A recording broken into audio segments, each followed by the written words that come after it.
Okay, so now we're on chapter 2. Chapter 2 really focuses on where mental health got its roots at and how it has evolved all the way up into where we are today.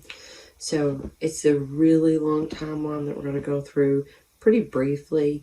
A lot of this you may have heard before. I'm going to really pull out the interesting facts. You can read through chapter 2, anything that you want to read more information about, but most of it is still a pretty brief overview. So chapter 2 starts on page 21. It first talks about the information that we found out from archaeology digs, and some of those that I thought are really kind of cool and interesting is the process of triphoning, and that is where they found skulls with holes in them, and were able to determine that there was a belief that when people acted really different or weird or evil or possessed, that they felt that that was coming from their brain. So they drilled a hole in their head, which is the process of triphoning, to allow the evil spirits or whatever was causing their problems to seep out. Now, one of the interesting things about this is when they found some of these skulls actually had healed. So there was a soft brain tissue or had formed back together, which basically says some of these people actually survived this process, which is wild. And so that was one of the real first early findings of people recognizing mental illness, albeit viewing it as something totally different, as being evil or some kind of problem. Throughout history, there was different ways that the Egyptians dealt with it, through magic or incantations to try to cure a disease. The Bible speaks of madness being what we would think if someone was mentally ill. They termed it very different than being silly or folly. They termed it as madness. And then some of the Greek philosophers termed that there was 4 fluids that were out of balance, that we had 4 fluids that were out of balance, and these fluids is what caused us to have issues. So if we were out of balance in our blood, we could be cheerful, confident, and optimistic, maybe to a point of being manic. Black bile, if that was out of balance or in excess, it could cause you to be depressed. Yellow bile could cause you to be very quick-tempered, and phlegm could cause you to be sluggish, lazy type thing. And that was some of the ideas of the Greek philosophers, that those were coming from one of the an imbalance of one of the 4 fluids. And then we move up to the Middle Ages. And the Middle Ages, one of the ones that I think is the most interesting there is the water test. And the water test was done during like the Salem witch hunts. And the idea of the water test was based upon like water, the iron workers would work with the hot metal, and then they would put it in the water. And if you've ever scrubbed a grill or cast iron skillet, you kind of know what I'm talking about. The metal would float, the pure part of the metal, when they put it in the water, whatever they were working on, would sink to the bottom. And if you've ever scrubbed a cast iron skillet, you'll know that like this residue would float on the top. So that's the same way that when they worked with iron, when they put it in the water, all the impurities would float to the top, and the pureness of the metal would sink to the bottom. And so they used this idea with people that they thought may be possessed or witches, that were probably mostly mental ill at that time, and they just didn't know. But they would take and put them in the lake, and then all the people in the town would surround the water of the lake so they couldn't get out on one side or the other and escape. And then if they were impure, they would float. and if they were found after a period of time to still be floating, they were deemed impure and they were taken out and hung. If they drowned, they were deemed pure. Yes, if they drowned, they were deemed pure. So that is where our term now that we use, damned if you do, damned if you don't, come from, just in case you didn't know that little tidbit. And then we move into the 1600s, 1700s, and that is where a couple main people like Benjamin Rush really called for the treatment of people in asylums to be better. They called it moral treatment, treating people like human beings. And this came after some of the ways that people were being treated in like the European insane asylums.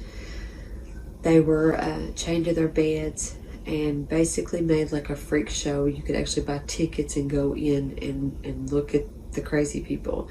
And so when you think about people that are in manic phases, major depression, psychotic, hallucinating, delusional, what impact that had, people traveling through, looking at them, pointing at them, screaming at them, making fun of them.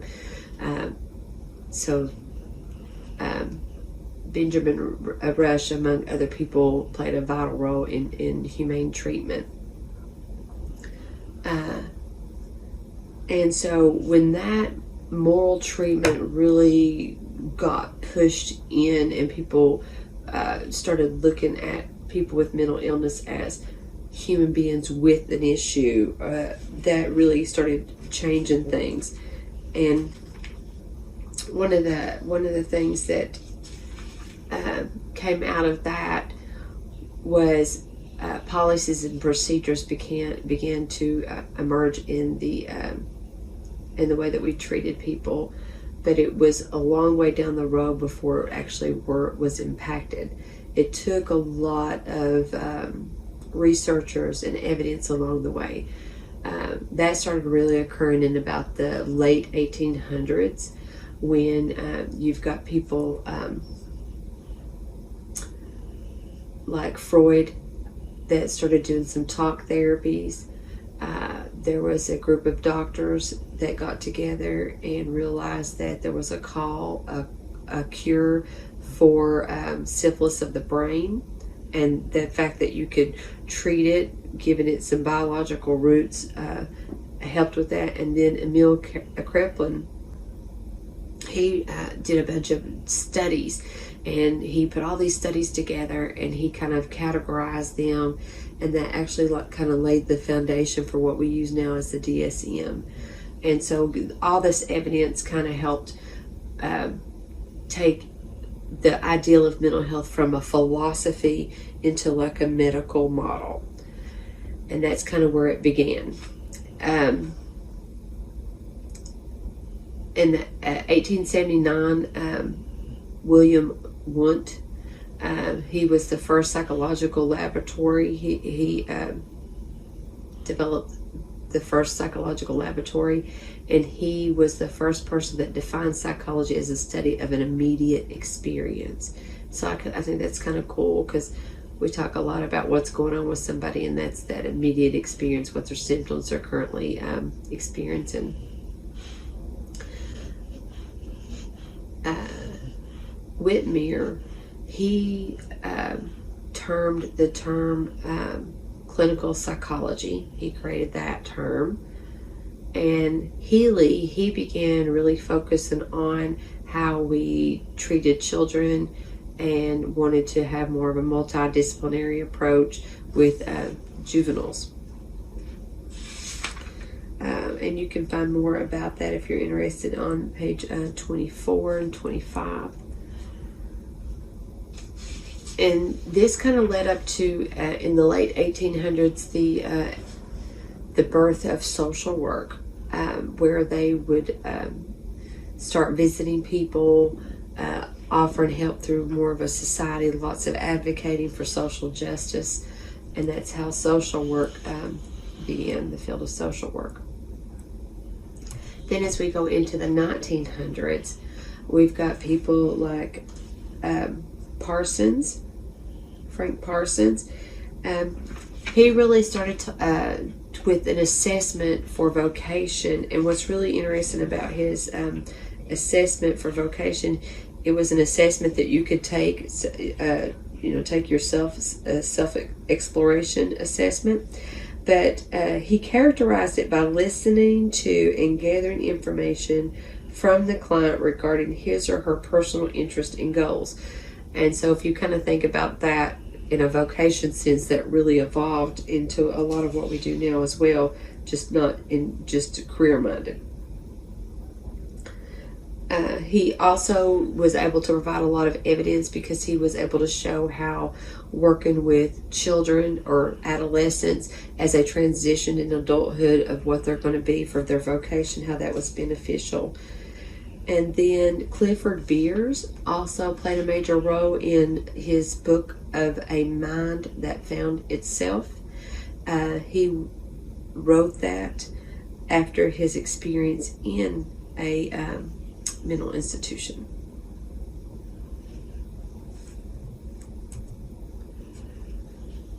And that kind of leads us up to Carl Rogers in the 1940s.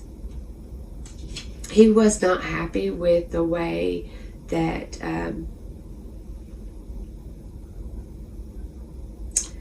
child guidance was being done, and so he began to do his own direction, and that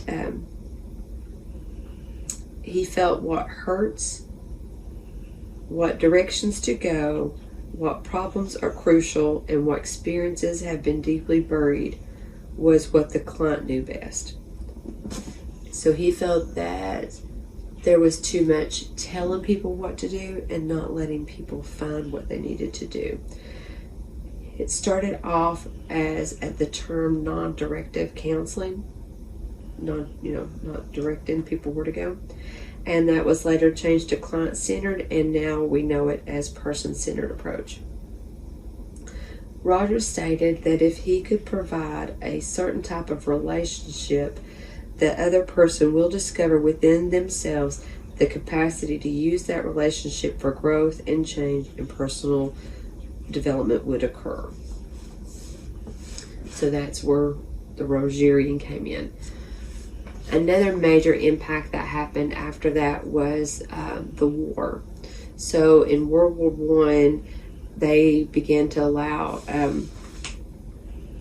psychologists and other people in the profession, psychiatrists, to examine the people if they were stable enough to go into the war, traumas that they experienced. And then counselors really began to work a whole lot with returning veterans about what to do in the workforce as they returned. And so they found that in doing so, there was other types of help that they were getting outside of just career.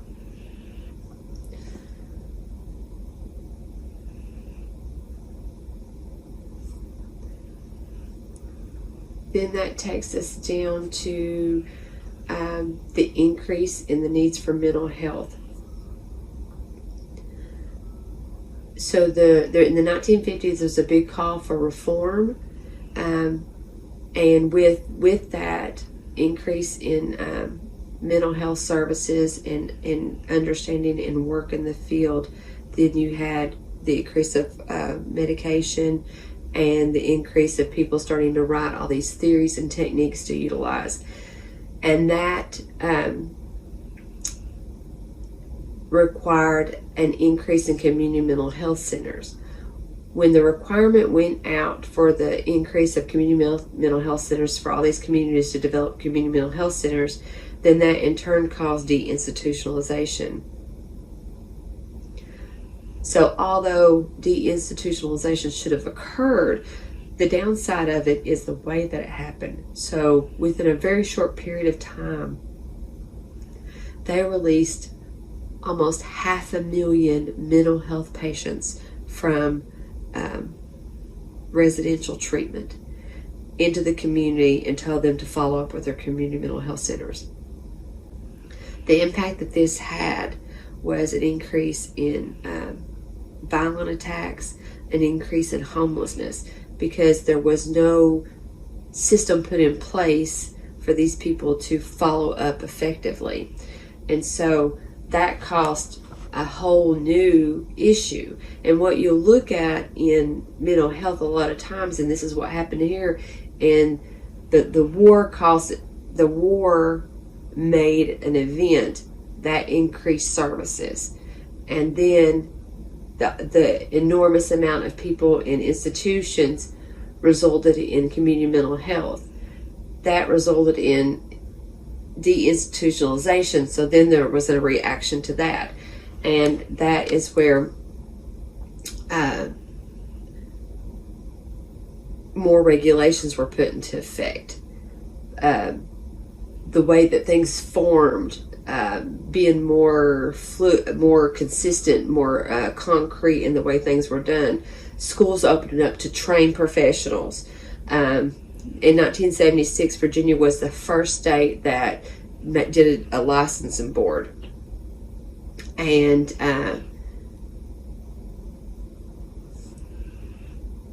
then CACREP started making specific regulations of how people should be trained, and combined the community settings with talk therapy. Then that takes us into influence of managed care. So as these states started regulating for licensure, then that allowed for more clinicians to be trained. They required them to be master's level clinicians. They required diagnosing to be able to treat, to be able to pay for services. They allowed for, but it caused, I guess is the way I would say it. It caused clinicians to have to see more people with more specific time set sessions. And it wasn't until 2009 that the last state in the U.S. required a licensure for therapy 33 years later. So it was 1976 that Virginia started as the first state, 2009 that California was the last state to actually require a license. So it took 33 years for all the states in the U.S. to require a license for therapy. And so that kind of takes us up to where we are in the last decade with managed care. The benefits that managed care has put us in is the requirements of certain levels of degrees to provide billable services. With the increase in services, a lot of the states started providing an associate license, which also allowed someone under supervision to bill as long as they were under a licensed person, so they have a temporary license. Another movement that has happened in the last decade is the movement towards psychologists being able to write prescriptions. They have to go through some trainings, but they can. Technology has been a big change in trend. The ability, when you're licensed, to be able to be on trauma teams and debriefing teams for emergency management response teams like Hurricane Katrina, 9/11. People have the ability to sign up for those kind of things and travel where the needs are, school shootings.